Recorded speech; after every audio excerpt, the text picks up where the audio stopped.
So behind closed doors. So final whistle's blown. You've lost. What's those first 5-10 minutes like? It's hard mentally because, especially if you've had a bad game, you've got your whole team against you almost. It feels like at sometimes it can be put on you, like as a centre-back, if you concede a couple of goals and the strikers don't score as much, the blame's instantly on you, it's not on the strike. How do you deal with that? I think I kind of reflect on myself and the way I played. If I know I played bad, then you kind of just got to be, hold your hand up and take it kind of thing. But I think losing is a chance to learn. I think everyone goes through losses in their career. I think it's how you bounce back, and losses you can really learn from it. How do you bounce back? What do you do? Do you do things personally, or do you rally round as a team? As a team, we proper try to reflect on the game together. Like we have to send our clips into our coach, and then he reacts to them and stuff like that. And then we try and do analysis where we're all together and we can go through. And it's not about shaming players, but like telling them how they can improve. So you have to say it in a positive way, and it's all about how you communicate with them. Everyone's positive on the pitch. We'll all be together. We'll have that togetherness that will allow us to play well. But if we're all negative with each other, or you're negative away from football, I think that will affect your game.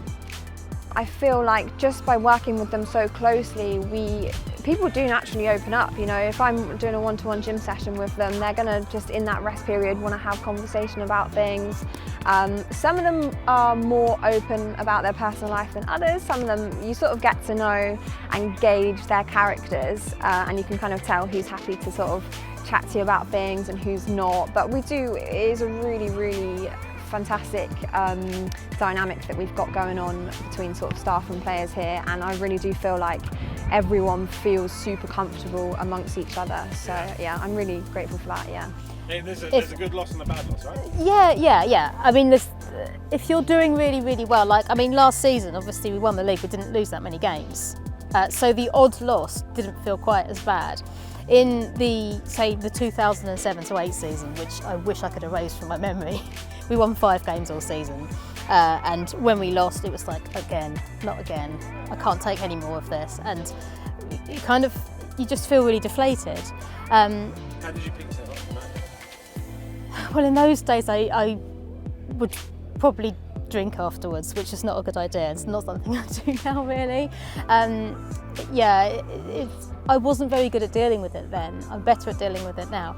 And I think if you talk those things through, it helps you kind of sort out, oh, actually, you know, this is what happened. We can learn from that and just look forward and sort of, you know, where do we go from here? We're very, very process driven in the way we work.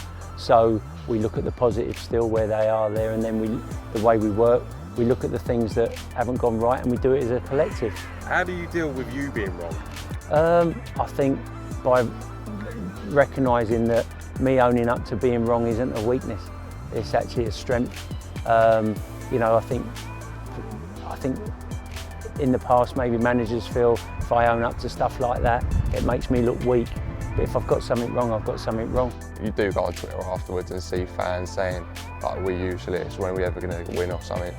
It does play in your mind when a goal goes in, you think, oh, not again, but I mean, it helped that all of us are going through a situation, the whole team wanted the same thing, it wasn't just me, so that's what helped.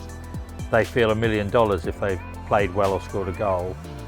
If they haven't or it's going badly, you can sometimes see them imploding. And sometimes, I know coaches in the past, you know, some of the older coaches have said younger players now don't seem, for whatever reason, you have to handle younger players now differently to the way you had to handle younger players 20 years ago. Right.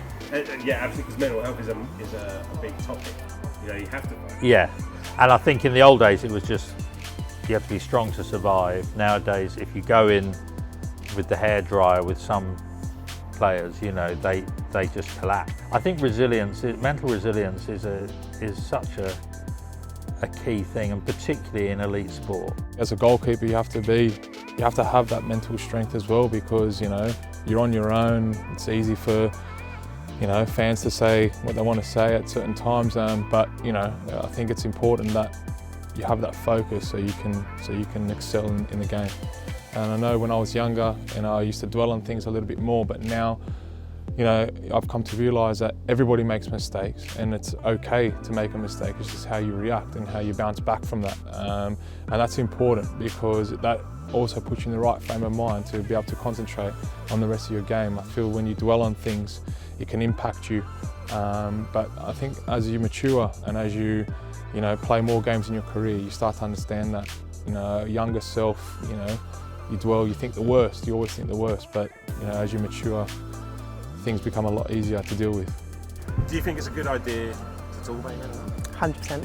Why's that? I think it just opens it up. You never know if someone else is in your position or is feeling how you're feeling, and I think it just gives you a moment to just have a bit of relief, especially if something's really bothering you. So I'm always here for an open door policy on talking.